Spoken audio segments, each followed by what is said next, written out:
Equinus, The Basics, by Patrick A. DeHere, DPM. Disclosures. I am a principal of IQ Medical, and I am the inventor of the EQ-IQ brace.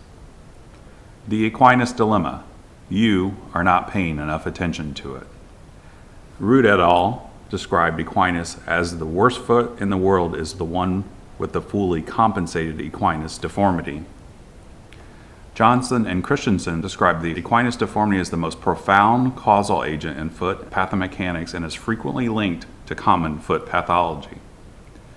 Hill further described equinus as equinus deformity is extremely prevalent and it appears to be the primary causal agent in a significant proportion of foot pathology. There's a recurring theme through these statements that the severity of equinus and how it relates to foot pathology.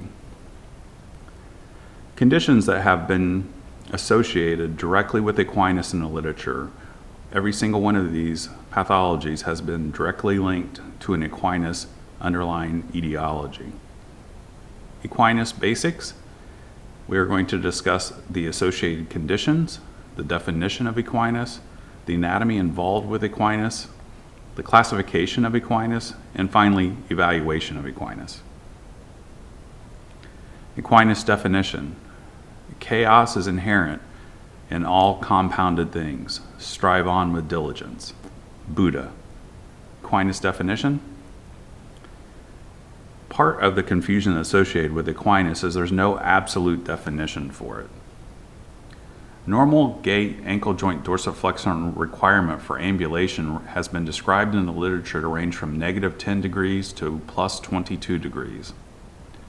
The consensus definition for equinus, based on 13 different studies, is +10 ankle joint dorsiflexion with the knee extended. Scarlato and Chapman, 1975, was the first to describe the subtalar joint neutral position and mid-tarsal joint position being locked with the knee extended of a +10 degrees definition for equinus.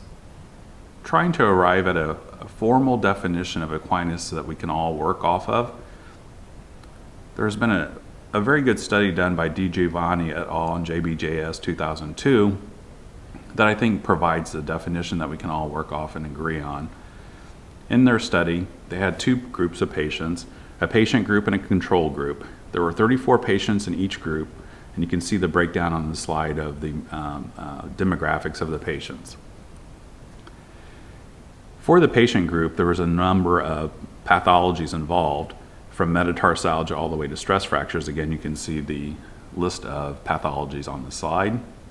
Their group, they looked at the